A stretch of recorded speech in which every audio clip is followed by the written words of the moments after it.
Grabando. Y pantalla.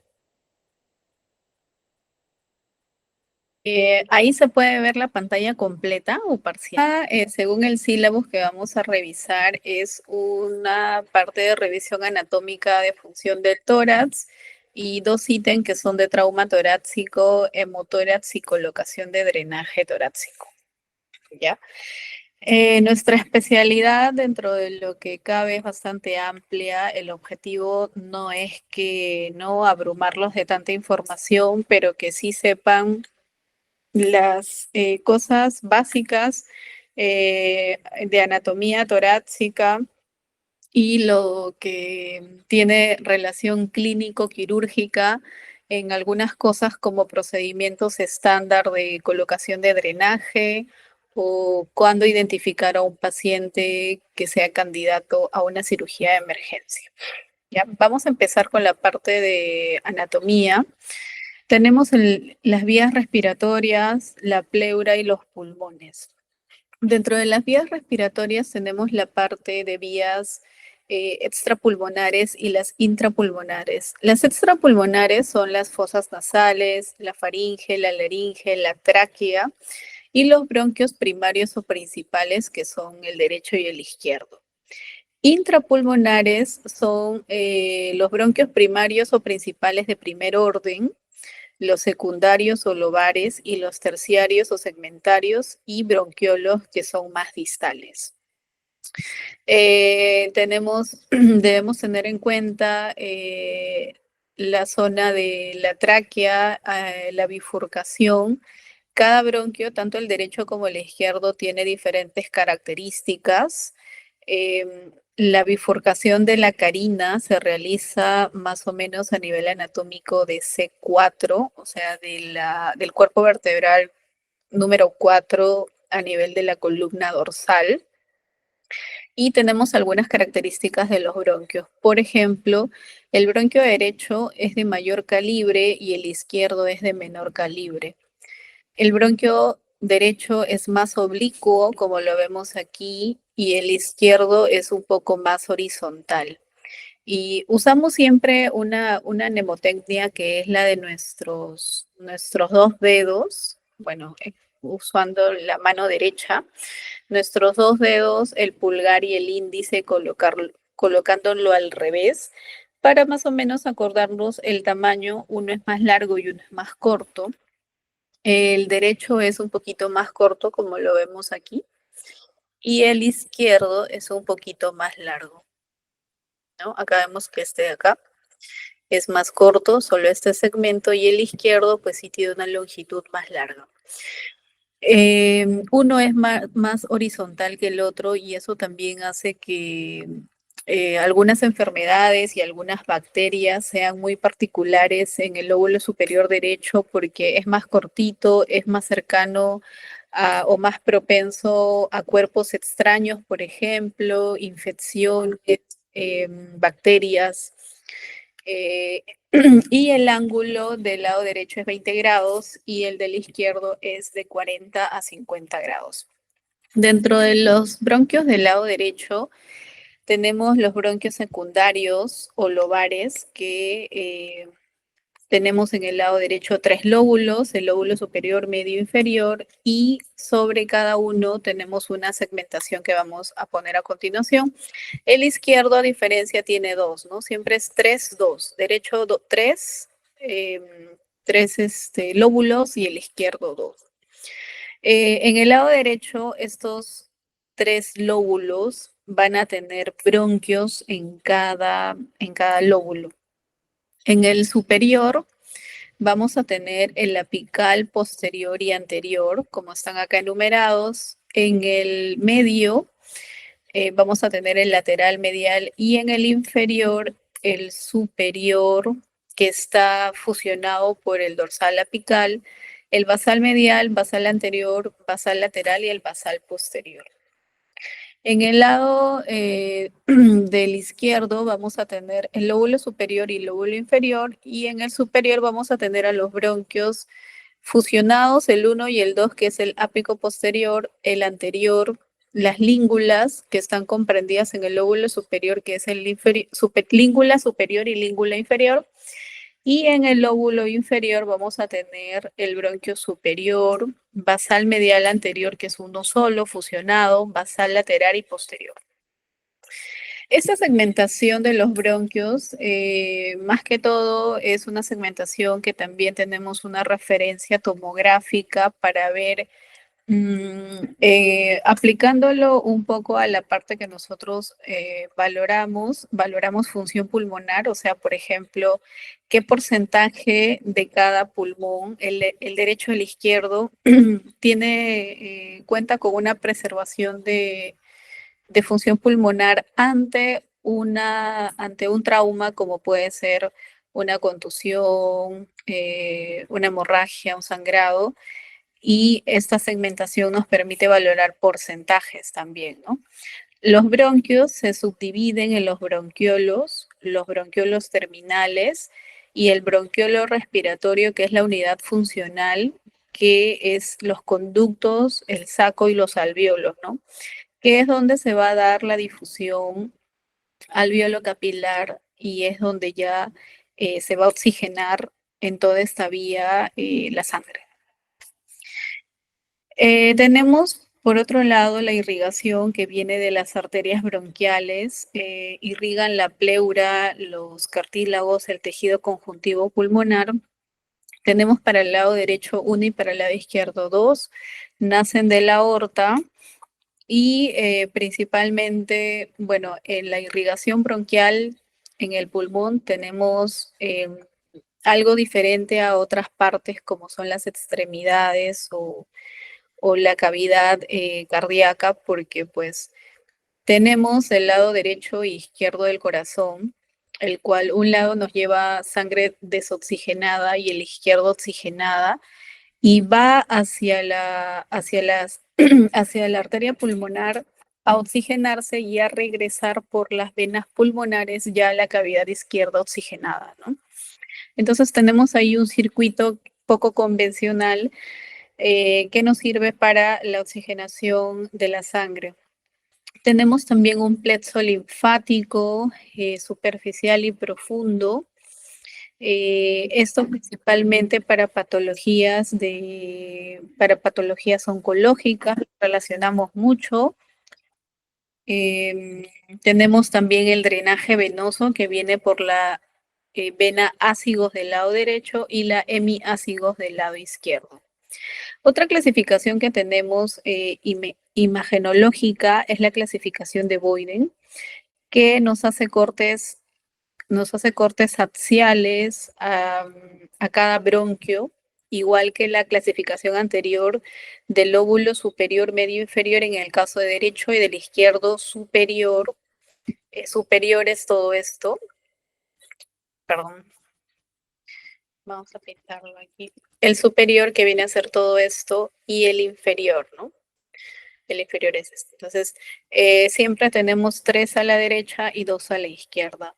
En este caso igual están funcionados. En el lado derecho sí están individuales del S1 al S10 y en el lado derecho están fusionados el ápico posterior y el anteromedial.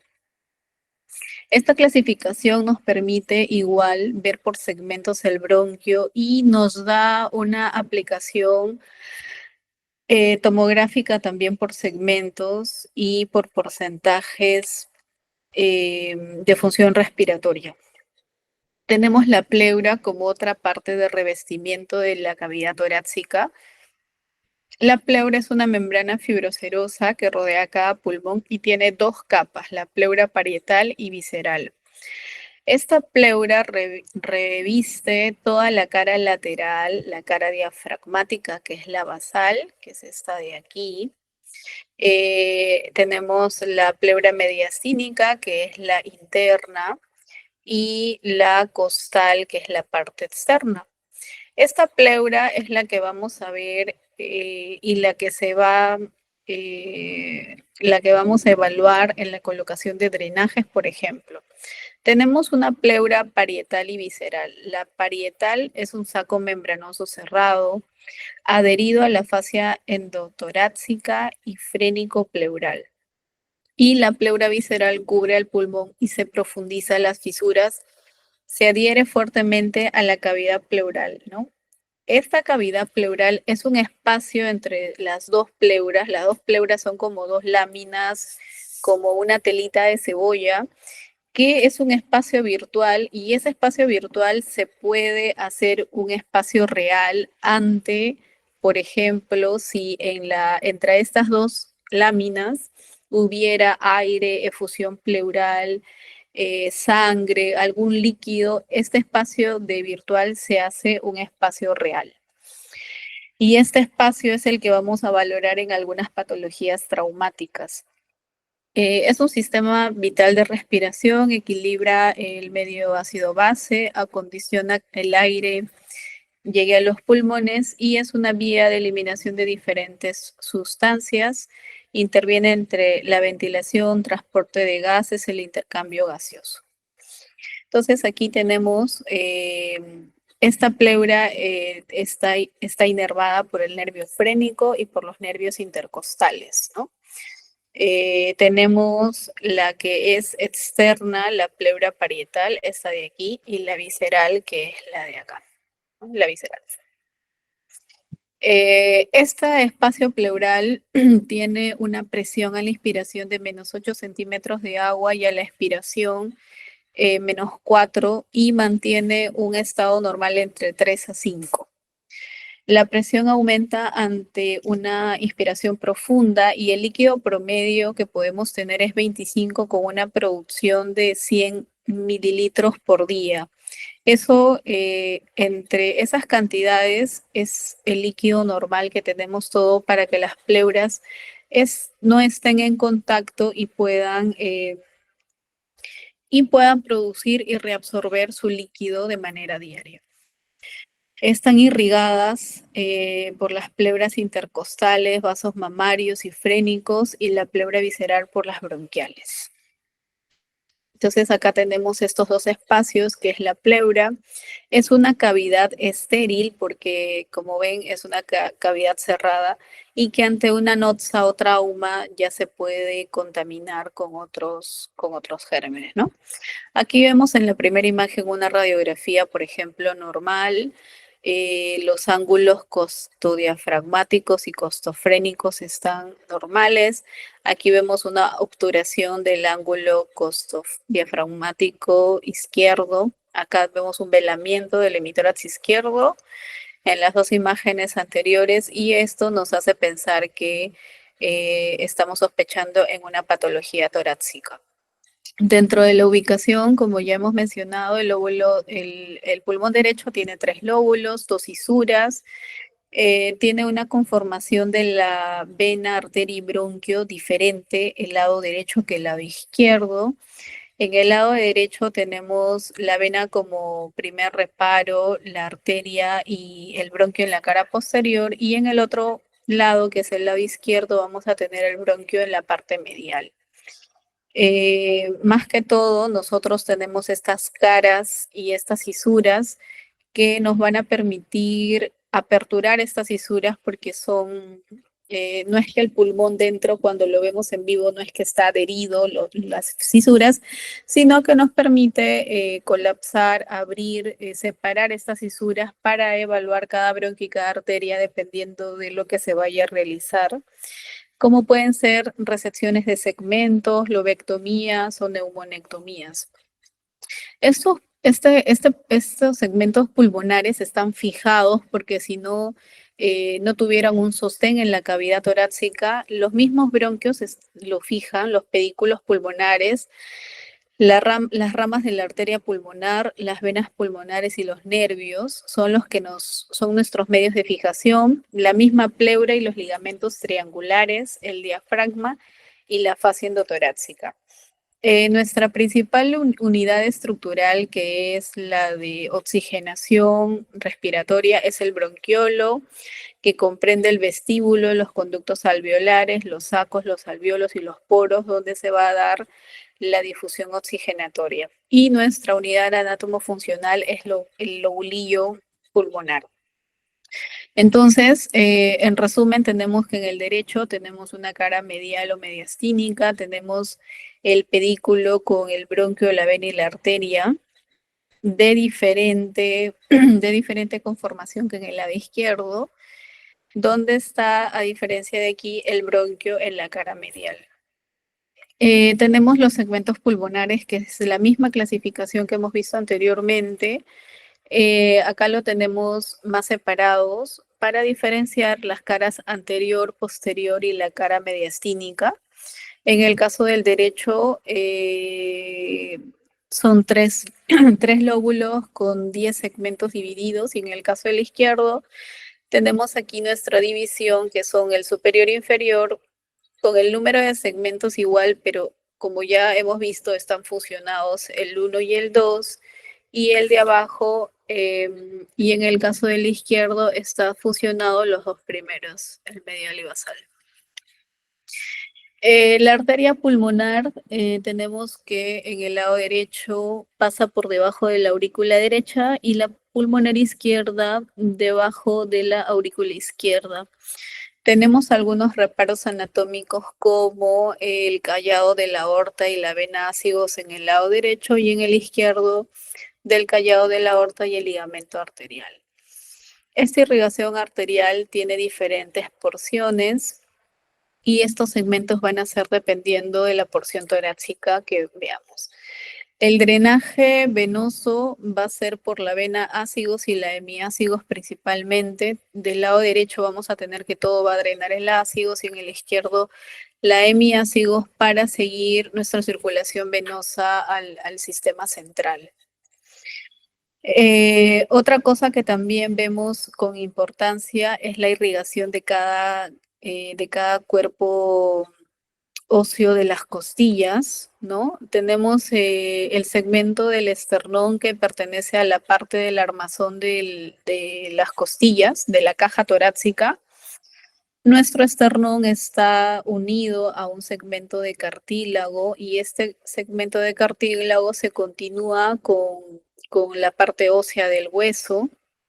Cada, cada costilla tiene una inervación, una irrigación, y eso es lo que tomamos de reparo para algunos procedimientos.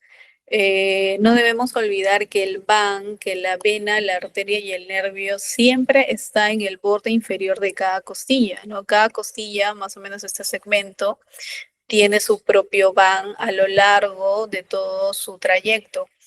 Y esto nos hace,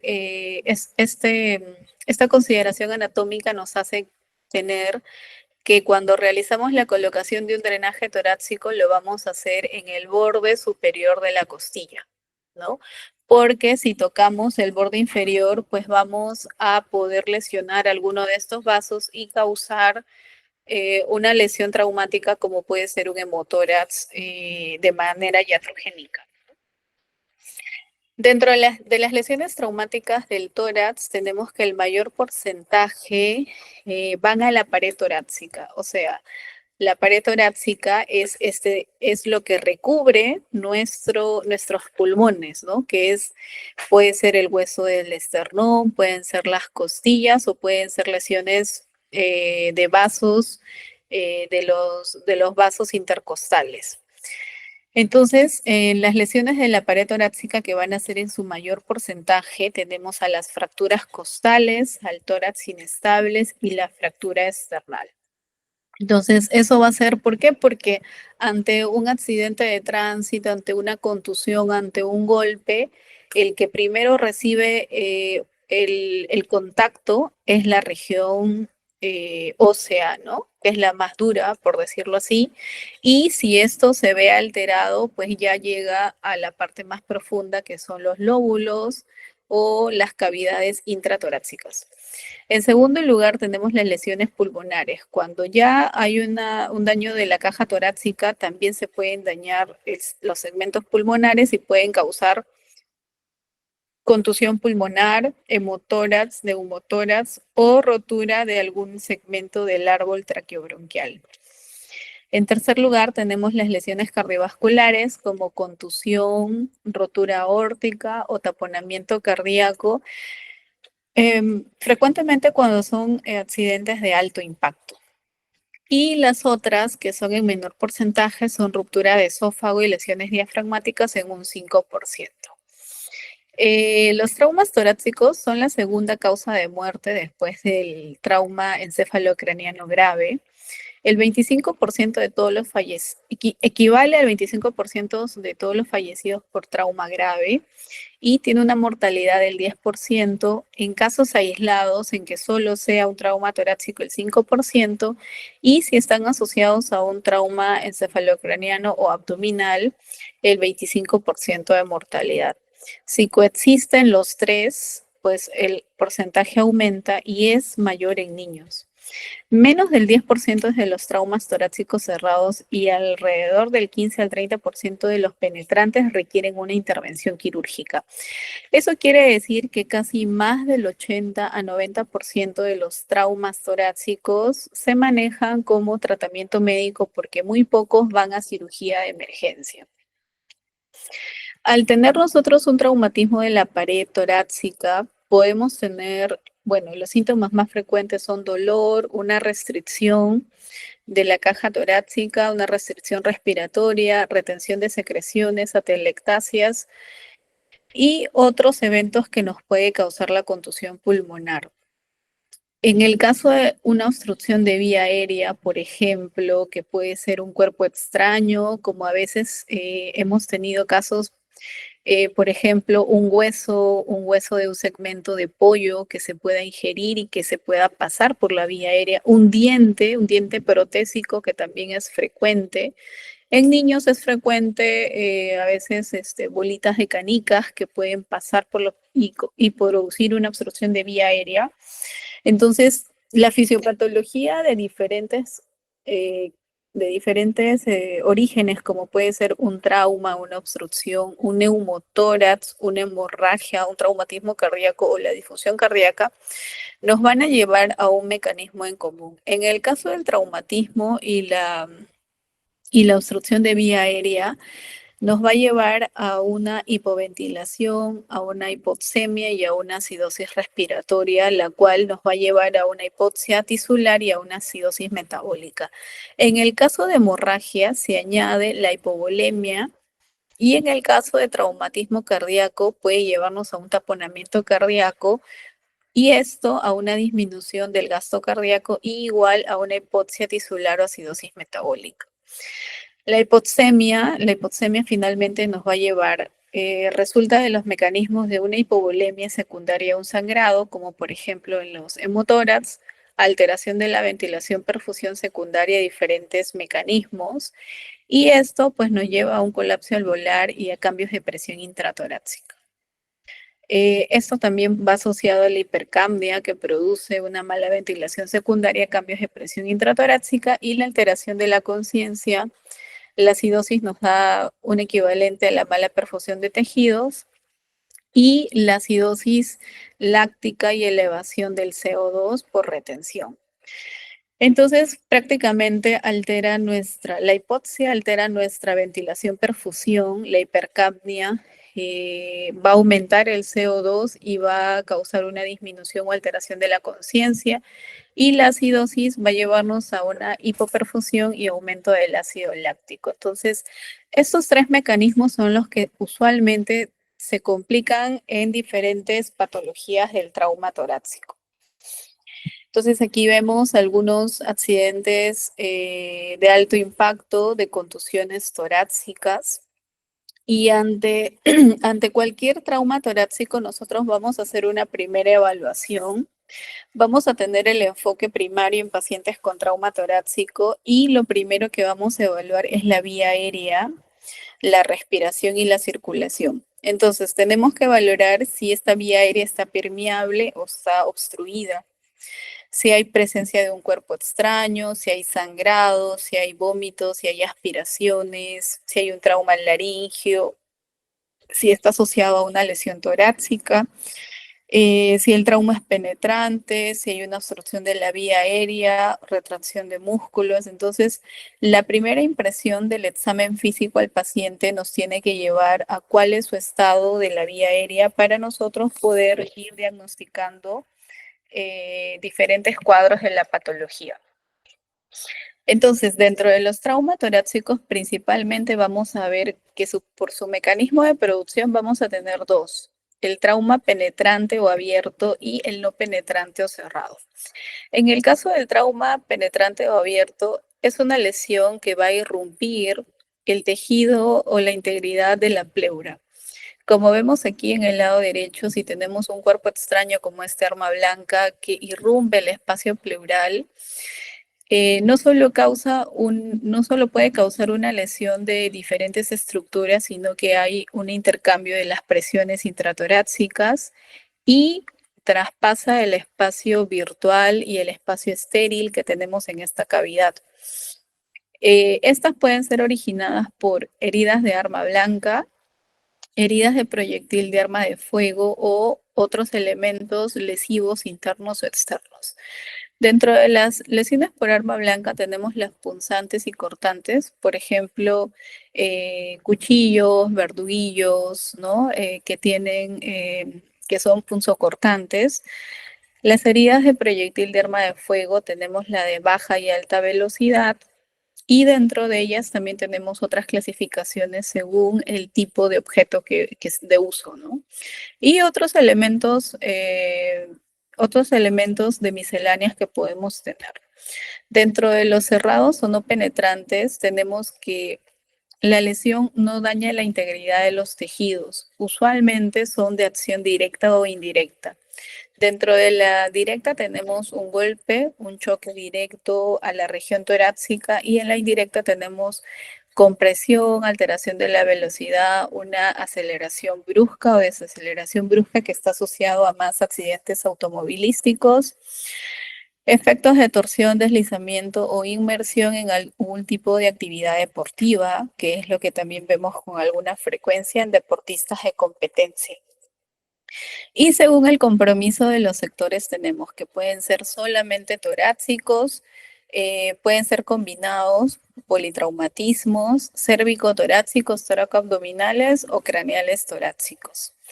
También tenemos otra clasificación según el grado de penetración torácica, y es la que vemos de grado 1, que no compromete la pleura. El grado 2 ya compromete la pleura parietal y parénquima pulmonar. El grado 3, la pleura, el pulmón y el mediastino o el abdomen o región cervical. Y el grado 4 es el más avanzado porque ya compromete 3 cavidades o 3 regiones que son cervical, pulmón, mediastino y abdominal. También las clasificamos como lesiones torácicas graves, letales y las no necesariamente letales. Las graves principalmente son obstrucción de vía aérea, neumotórax abierto, taponamiento cardíaco y hemotórax masivo. Son graves porque pues, nos pueden causar alto riesgo de mortalidad. Las letales son las lesiones traqueobronquiales, ruptura diafragmática, lesión esofágica, ruptura aórtica y contusión miocárdica. Y las no necesariamente letales tenemos al neumotórax simple, hemotórax simple, enfisema, fracturas costales simples y fracturas de escápulas que son de menor complejidad. Dentro de ellas vamos a tocar principalmente el tema de neumotórax a tensión. Como ya hemos explicado, el neumotórax puede ser originado por un trauma cerrado o por un trauma abierto. Ocurre una fuga del aire a través de una válvula unidireccional desde el pulmón o a través de la pared torácica. El aire es forzado a la cavidad torácica y como el aire ingresa a presión, entonces tenemos que el parénquima pulmonar va a ser colapsado y desplazado hacia el mediastino. Y esto va a causar al lado opuesto una compresión y disminución del retorno venoso, porque como sabemos, en este lado derecho del corazón tenemos a la aurícula y al ventrículo derecho y tenemos las cavidades venosas, ¿no? Todo el lado derecho son cavidades venosas.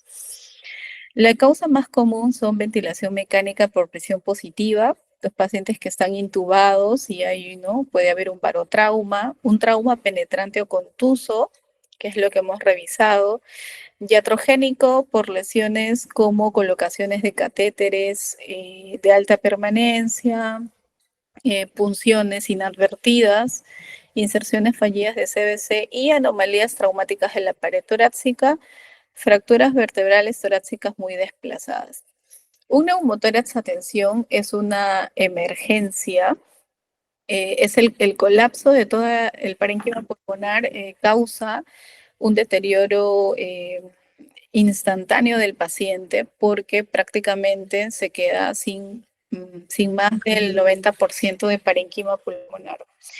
Los síntomas principales que presenta el paciente son taquipnea, disnea, dolor torácico, dificultad respiratoria, hipotensión en casos más avanzados, desviación de la tráquea al lado opuesto por la compresión, ¿no? La compresión, como lo vemos en esta imagen, va a empujar todo nuestro mediastino y si eso no se resuelve a tiempo o pasan más horas, pues ya pueden haber complicaciones de cianosis, ¿no? Distensión de venas yugulares, de venas del cuello, y el hemitórax dañado o el que está afectado no va a haber movimiento respiratorio. Al examen físico, cuando ocultamos este paciente, no vamos a escuchar murmullo vesicular, entonces hay ausencia de ruidos respiratorios y a la percusión manual hay una hiperresonancia de la percusión. Hay un colapso del pulmón afectado, el mediastino desplazado y disminución del retorno venoso. Y esto puede llegar a un shock obstructivo y disminución del gasto cardíaco. ¿Por qué? Porque las cavidades cardíacas se ven colapsadas. El diagnóstico es clínico porque pues tenemos el antecedente, ¿no? Preguntamos qué le ha pasado, si ha tenido un accidente, si es que es un paciente hospitalizado, si ha sido sometido a algún procedimiento y usualmente el diagnóstico es clínico. También tenemos ayuda diagnóstica como las radiografías de tórax, una ecografía que también vemos si es que hay o no presencia de parénquima pulmonar y las tomografías de tórax que lo más frecuente es sin contraste. El tratamiento de emergencia, como vemos en esta foto, es colocar la inserción inmediata de una agujita, más o menos a este nivel es el segundo espacio intercostal, puede ser una aguja versus un catéter. Entonces, esto es para ir descomprimiendo mientras a la vez colocamos un drenaje torácico y lo estándar es colocarlo entre el quinto espacio intercostal y la línea media axilar que más o menos es aquí. ¿Ya? Entonces, aparte del tratamiento inicial, que es el tratamiento de resucitación, que tenemos el ABCDE, el tratamiento específico es la descompresión y la toracostomía, que es la colocación de drenaje torácico. Tenemos una revisión primaria que vamos a hacer de vía aérea, ventilación, oxigenación, si el paciente está chocado, el tratamiento de shock, la valoración neurológica, porque no solo es que le vamos a colocar el drenaje ya, sino que antes de esto usualmente lo hacemos entre un manejo multidisciplinario y mientras un médico va evaluando la revisión primaria, el especialista va haciendo a la vez el tratamiento de descompresión y de colocación de drenaje torácico.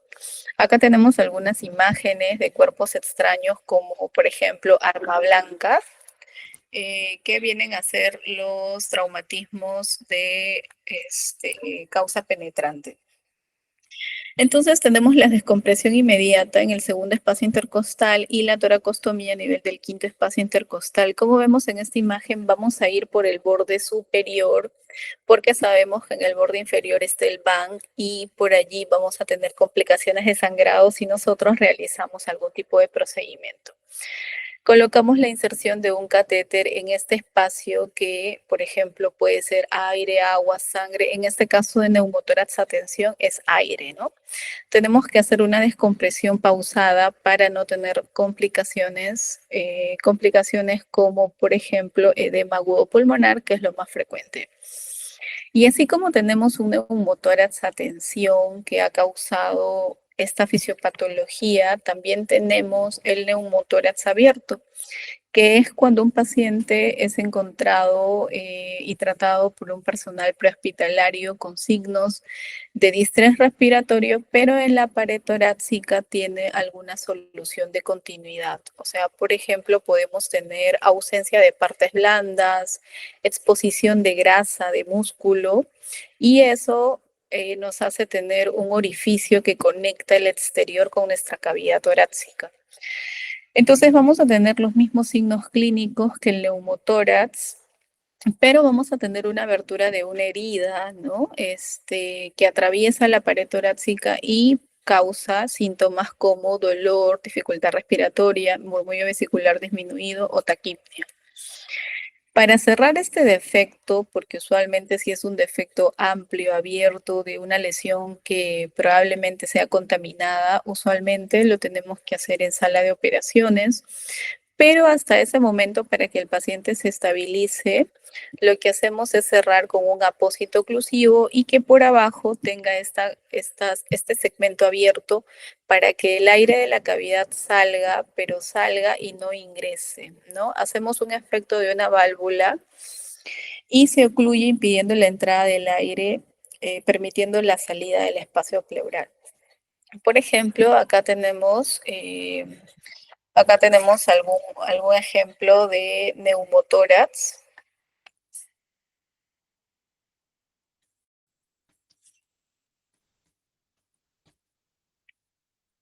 Aquí tenemos todo el hemitórax izquierdo comprometido con neumotórax y el lado derecho lesiones bronquiales.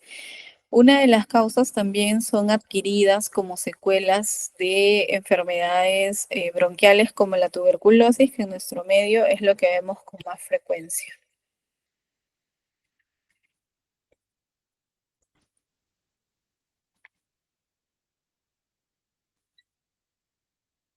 Y acá vemos un neumotórax en el lado izquierdo de más del 70% también por una lesión de un traumatismo abierto.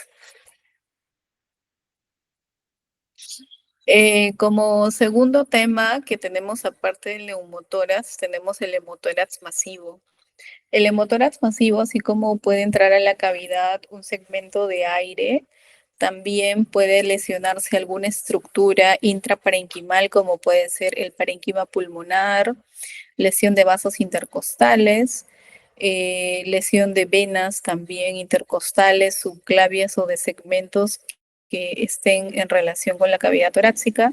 Y este sangrado, cuando es mayor de 1500 o equivale a un tercio del volumen del paciente, en la cavidad torácica se clasifica como un hemotórax masivo. Lo más frecuente es que sea originado por traumas penetrantes y lesión de la vasculatura iliar. Usualmente, así como el neumotórax, el aire comprime la cavidad pulmonar y la moviliza hacia el mediastino contralateral. La sangre también va a ser un efecto de masa y va a empujar el parénquima pulmonar, y por ello es que puede presentarse venas yugulares colapsadas por hipovolemia, murmullo vesicular abolido y matidez a la percusión. A diferencia del neumotórax, en el neumotórax, como es aire, nosotros a la percusión tenemos una hiperresonancia. En cambio, cuando es sangre, líquido o algo sólido, tenemos matidez a la percusión. Entonces, como tratamiento principal del hemotórax masivo, tenemos la toracotomía y el drenaje torácico, drenaje torácico pleural. Para las indicaciones de toracotomía tenemos que cuando coloquemos el drenaje torácico, la evacuación sea de 1500 o de 200 mililitros de 2 a 4 horas consecutivas. O sea, por ejemplo, viene un paciente con un trauma torácico de ingreso, le colocamos un drenaje torácico y tenemos que en ese drenaje nos sale de una manera súbita 1500 centímetros cúbicos o 200 milímetros en 4 horas consecutivas. Entonces, eso es un sinónimo de un hemotórax masivo. Y este hemotórax masivo nos va a llevar a tomar una decisión de que si el paciente va a entrar a una cirugía de toracotomía de emergencia o si solo lo vamos a controlar con un drenaje torácico y reposición de fluidos, oxigenoterapia y otras medidas de protocolo. Para diferenciar estas dos patologías que son las más frecuentes, vamos a tener que, como ya les había indicado, los ruidos respiratorios a la auscultación van a estar disminuidos o ausentes. A la percusión tenemos una diferencia marcada que uno es hiperresonancia y el hemotórax es matidez. Vamos a tener desviación contralateral de la tráquea, venas en el caso del neumotórax distendidas por compresión y en el caso de hemotórax pueden estar colapsadas por la pérdida sanguínea. Y el movimiento torácico va a ser en el caso del neumotórax inmóvil y en el caso del hemotórax podemos tener presencia de movimientos torácicos porque lo que más está dañado es el tema de la perfusión. Entonces, en el caso de un hemotórax masivo, tenemos que restaurar el volumen sanguíneo con cristaloides, transfusión sanguínea, descompresión de la cavidad con la colocación de un drenaje torácico. Y si confirmamos que en este drenaje es más de 1500 o 200 mililitros en 2 a 4 horas consecutivas, entonces esto ya nos dará una indicación de toracotomía de emergencia. Acá tenemos un caso, ¿no? Este es el pulmón y el corazón por una toracotomía de emergencia donde, bueno, por algún tipo de traumatismo hemos tenido que hacer, ¿no? Usualmente se hace el drenaje, una limpieza quirúrgica, la reparación de los tejidos adyacentes y la colocación de un drenaje pleural. Entonces aquí tenemos un ejemplo de un hemotórax. Usualmente están las dos patologías que son hemoneumotórax porque la cavidad pleural entran, pues inherentemente entra aire y lesiona también a la vez las vías respiratorias, ¿no? Para la parte técnica de colocación de drenaje, pues tenemos que evaluar la anatomía de superficie, más o menos a la altura de la areola, tenemos que es nuestro cuarto espacio intercostal, y ese es el cuarto o quinto espacio intercostal, y ese es el que vamos a tomar de referencia para la colocación de drenaje. El material que vamos a elegir es según el peso y talla, tenemos una clasificación según el número que vamos a elegir en edad pediátrica y en adulta, según si es sangre, aire, pus o sangre, vamos a escoger un French diferente. Tenemos que tener nuestros catéteres, nuestros reservorios que pueden ser reesterilizables como los de vidrio, descartables como los de Pleurovac y nuestro material que vamos a seleccionar. Entonces vamos a colocar el drenaje en el quinto espacio intercostal con la línea axilar media. Entonces, esta es la quinta costilla, pero esta es la sexta y el quinto espacio intercostal está más o menos ubicado aquí entre la línea axilar media. Entonces, en una intersección de esas dos líneas es donde se va a hacer la técnica de disección de nuestro drenaje pleural.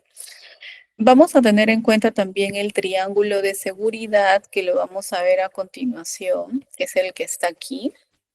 Este triángulo de seguridad, como vemos aquí, es un reparo anatómico cuando el paciente levanta el brazo para poder tener una seguridad de no lesionar otro tipo de estructuras que nos puedan causar un sangrado. Entonces aquí vamos a poder ver Que la colocación es en el borde superior del quinto espacio intercostal y podemos tomar de referencia la línea axilar media para el procedimiento. Usualmente cuantificamos cuando colocamos un drenaje la sangre por mililitros. En los sistemas reesterilizables, como son estos frascos de vidrio, podemos evaluar por centímetros cúbicos o mililitros, y igualmente en los sistemas descartables por centímetros cúbicos o mililitros. Luego de la colocación del drenaje, tomamos una imagen para evaluar la localización. Por ejemplo, esta línea radiopaca del catéter nos permite evaluar si está colocado de una manera adecuada. Aquí vemos que la línea está por aquí. Entonces así verificamos que está la punta en el ápice y que es una colocación adecuada. Tenemos complicaciones como hemorragia, laceración pulmonar, colocación errónea, que puede ser en el tejido celular subcutáneo, complicaciones tardías como neumotórax contralateral, empiema, edema pulmonar, infección de sitio operatorio, enfisema y mal funcionamiento del drenaje por causas técnicas. Cuando este drenaje pleural es más de 1500 centímetros cúbicos o más de 200 centímetros de manera continua entre 2 a 4 horas, es la indicación para una toracotomía exploratoria de emergencia. Entonces, la indicación es 1500 o 200 mililitros por 2 a 4 horas, o si es que asociado a esto se requiere una transfusión sanguínea. Entonces, este criterio de drenaje es lo que nos lleva a realizar, ¿no? Tenemos una primera etapa que hacemos el control de la hemorragia, de la fuga aérea, la resucitación en una unidad de cuidados intensivos, manejo de la hipotermia, de la acidosis, de la coagulopatía, y cuando ya el paciente está estabilizado, hacemos el tratamiento definitivo de las lesiones por una toracotomía. Acá hay otros controles de daño. Pues el trauma de emergencia, tenemos un protocolo de control de daño que es corregir lo que está causando la descompensación, y en este caso es una toracotomía, y a ello le podemos asociar, dependiendo de cuál sea el origen, colocación de una sonda, clamp, toracotomía pulmonar, algunas maniobras de clamp de grandes vasos o packing intratorácico. Los reparos anatómicos que tenemos que hacer para la toracotomía son la punta de la escápula, que está más o menos ubicada en este segmento, la quinta sexta costilla, la apófisis transversa de la sexto cuerpo vertebral y la unión ostocondral en la cara anterior, el borde anterior del dorsal ancho y del músculo pectoral. Hacemos una incisión transversal desde la cara posterior, desde el borde de la escápula hacia la cara anterior. Esa incisión puede ser aproximadamente de 6 a 10 o 12 centímetros según la contextura y la lesión que estemos sospechando. Se hace una disección de los tejidos hasta llegar al espacio pleural, donde tenemos que hacer una exploración y valorar qué daño ha tenido el parénquima pulmonar. Acá vemos un video de una toracotomía de emergencia, y aquí vemos que ha habido una lesión por un objeto punzocortante, por ejemplo, y esto causa no solo un sangrado, sino también un neumotórax, y hay que corregir el defecto.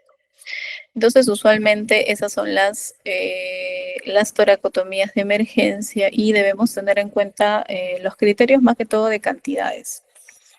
En el caso de taponamiento cardíaco, que es otra de las emergencias, tenemos una compresión por un acúmulo de sangre, por una lesión en este caso, una lesión del pericardio o de vasos asociados que nos producen una disminución del gasto cardíaco. Esto se resume en la triada de Beck, que es ingurgitación yugular, disminución de ruidos cardíacos y hipotensión arterial. Esta triada es muy clásica, asociada a un trauma cardíaco o a una contusión cardíaca de alto impacto, Está dentro de los diagnósticos diferenciales de dolor torácico, cianosis, diaforesis, pérdida de conocimiento. Presentamos taquicardia y disminución de la presión arterial. Disminución del pulso paradojal y la presión sistólica disminuye 10 a la inspiración. Entonces, ante una sospecha de un trauma cardíaco, lo que tenemos que hacer es una pericardiocentesis versus una toracotomía o otro procedimiento quirúrgico que es la ventana sifoidea. Es un procedimiento quirúrgico que hacemos cuando ya lo hemos corroborado el diagnóstico por ecocardiografía, donde hemos evaluado que sí hay un taponamiento con compresiones de cavidades y que esto está complicando de manera severa hemodinámicamente al paciente, ¿no? Tenemos aquí la silueta cardíaca aumentada de tamaño por el sangrado. Entonces, estas son las principales patologías que nosotros vamos a evaluar en el área de emergencia,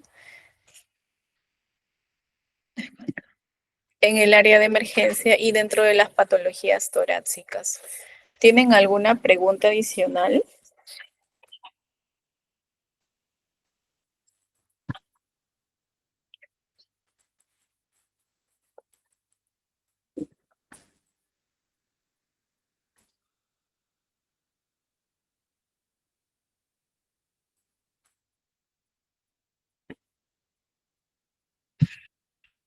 Por mi parte, todo claro, doctora.